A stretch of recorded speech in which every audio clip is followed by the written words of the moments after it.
Today we are talking about failure to obey a lawful order. This is a charge that we see most often out of the city of Scottsdale. In fact, only out of the city of Scottsdale because it's charged under the Scottsdale City Code. The actual definition of the statute, or the actual title of the statute, is refusal to obey the police. And we see this often as failure to obey on a citation. It's usually stacked on top of other charges like disorderly conduct or public nuisance or criminal damage. To put it in context, what often happens is somebody will be leaving a bar or a restaurant. The police will investigate them. They'll try to stop them or inquire about what actually happened, or a fight will break out at a club or something like that, and the police will respond. And what will happen is the person will allegedly refuse to obey the police officer. And that's really what the language of the statute is. It's refusing to obey an officer in the discharge of his duty. And what does that mean? I mean, it's something that's so broad, it's very difficult to actually define. And the law, if you look it up out of the city of Scottsdale, it references the Arizona revised statutes. That is a separate code. So you have the Arizona statutes, and then you have the Scottsdale City Code. And so the Arizona revised statutes is what's called resisting arrest. So you have resisting arrest and the Scottsdale City Code for refusing to obey a police officer. And let's take a look at those statutes because there's a big difference between them. And Scottsdale is actually quite vague. It's very broad. And so I have that written out here. I wrote it previously out here up top here. The city code says that no person shall refuse to obey a peace officer in the discharge of his duty. So refusal to obey, it's not really defined anywhere else. It's something that's very broad, as you can imagine. What is the lawful discharge of their duties? Should an officer be able to tell you to do anything and consider any deviation from that request to be a violation of this or a breaking of that statute? We disagree, but we see it very often. Let's compare and contrast that to the Arizona revised statute law. So this is something that applies all across Arizona, whereas this city code only applies to the city of Scottsdale. You cannot be charged with this outside of Scottsdale. And so the Arizona revised statute, something that does apply across all of Arizona and is codified in 13, uses very specific language. So it's actually not about refusing to obey, but the title is resisting arrest. So it's a much more narrowly defined statute, and it's saying that you have to be resisting arrest, and it uses this type of language. So it'll say that you're using physical force. It will say that you're causing injury, or it'll say that there's passive resistance. So if you're being arrested and you're refusing to give the officer your hands, or if you're stiffening up so they can't get your wrists, that would be a passive resistance type of a scenario. But you can see here, and this is just some of the language, this is not the entire statute, but this is something that is much more specifically and clearly defined. It's not as broad as just refusing to obey. And so we see this very often. We think it's highly overcharged. There's kind of a handful of officers out of the city of Scottsdale that will tack this charge onto virtually everything. And it's a big problem because the Scottsdale City Prosecutor's Office don't like to negotiate on that charge. They say they really stand behind their police. The police officers can do almost anything, and the prosecutor's office will back them up. They will not say that what the officer was requesting or what the officer did contributed to any of the repercussions of this incident, or that that their order was unlawful, or that they shouldn't have been doing that.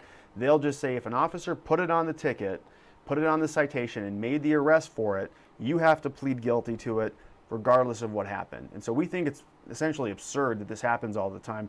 And so we're going to walk you through a little bit about how to defend against this type of a charge. So first and foremost, this is going to be a very fact-intensive type of defense, okay? This is not something where we're going to be diving into the statute or anything. The statute is very broad, of course, and we're going to reference all the facts back to that. But we want to take a look at this very individually, look at exactly what happened to determine whether or not the conduct that the officer is alleging that happened that constituted a refusal to obey, whether that should be criminal in nature, and whether a judge is going to essentially look at that and say, okay, that is a violation of the law. So I put that at the bottom, but keep that in mind that we're going to be following that along as we go through this brief analysis here.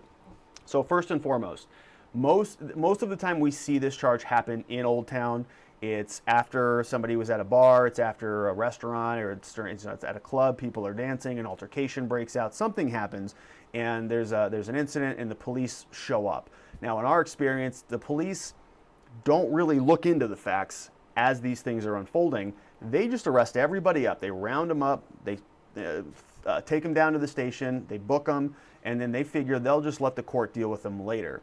And that's not really the right way to do it, but they do it. So the problem with that is that it doesn't give you, the person who's being arrested, any real teeth at the moment to do anything to contest that, but you have to look back at what actually happened at that incident. So what did the police see?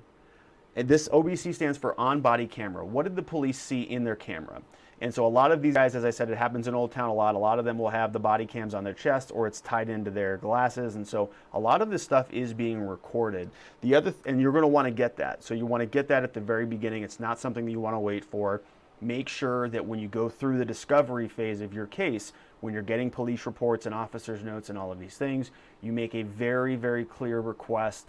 And if you're representing yourself, the prosecutor's office, they'll give you instructions on how to get this stuff, but you want to make sure that you're getting the on-body camera footage. Okay, it's very critical. We have literally won cases just by getting that.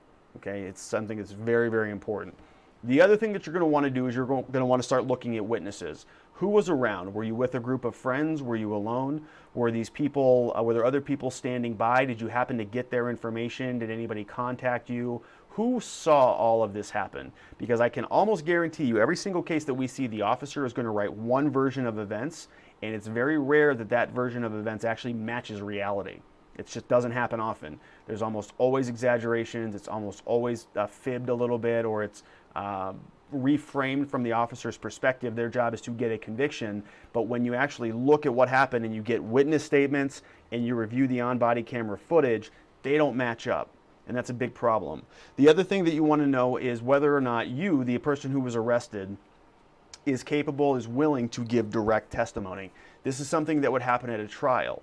Would you be willing to take the stand, do the facts of your case, merit you taking the stand? Is it something that legally we want to do? Now, most of the time, from a defense perspective, we don't put our clients on the stand. We don't want you to get up there and actually testify because you have an absolute right against incriminating yourself. It's something that's very important and highly protected. But there are certain situations when putting you on the stand and saying, look, this is what happened. This is my perspective. I was totally obeying the officer. It was exaggerated and blown completely out of proportion. Sometimes that is appropriate, but again, it's a very fact-based analysis that we need to go through. So we need to make that determination as well. Our advice to people who've gone through something like this is to write a report right after this happened, right after you get out of custody, right when you go home. Write all of this information down, because it's something that your case will generally take about 3 to 4 months to resolve, and you want to make sure that you have a contemporary writing of everything, a contemporaneous writing of everything that you have witnessed and everything that you remember while it's fresh in your mind. Put that on paper, because that is going to be relevant as your case progresses. The other thing we like to look at is see if there's any surveillance video. Okay, we have gotten some of this stuff from some of the bars. You have to make a request quickly and get that video footage as soon as possible, because a lot of these bars and establishments, they will actually get rid of the video footage quickly. They have looped surveillance footage, and they'll overwrite the actual incident, meaning they will no longer, if you wait 2 months to go get it, it may not exist anymore. And they are very difficult to deal with in terms of actually disclosing information to us. They really don't want any liability. They don't want to cooperate with us. So sometimes we have to go get a subpoena, and we have to actually get a court order and take it to them and say, you have to give us this material. So those are the evidentiary things that you want to start thinking about as your case progresses. Without a lot of this information, your case may be weak. You may not be able to do much about it. So as soon as you're watching this video, as soon as this has happened to you, make sure that you get this stuff documented. Make sure you're keeping very good notes on everything. You make these requests, because otherwise it's just really a he said, she said type of a situation. Something the officer says, I gave a lawful order, they disobeyed it, therefore this charge should stick.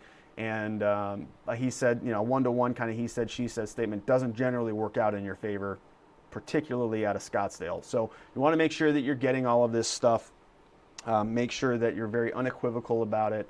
We have at times literally had to take, we have Microsoft Surfaces here, so we've got little laptops that we have, and we'll put the video footage on it, and we've gone to the prosecutor and said, look, this is what actually happened. And you can see the body cam footage. You can see that there was an altercation, sure. The police came up upon a whole crowd of people, and they told people to back up or sit down or do something, and somebody didn't do exactly that, so they charged them with failure to obey. But what that person was actually doing was backing up. They were recoiling from what was happening, from the fight. They were protecting themselves. So they weren't directly disobeying an officer, but instead they were actually doing something that anybody would do. It's a natural reaction to want to step back, to protect yourself, to get out of the way of the commotion. And so we've literally had to go take it and actually bring the video in and show it to the prosecutor and say, look, what the officer said in his police report is not accurate, and here's why, and show them that. And then you'll see some negotiation. You'll see them to start to realize that this case doesn't have to go to a trial. Okay, if they still refuse to look at it or refuse to negotiate at that point, then you have to go through the formalities of going through a trial and getting the stuff introduced as evidence and getting it in front of the judge so that they can see it and make a ruling on it.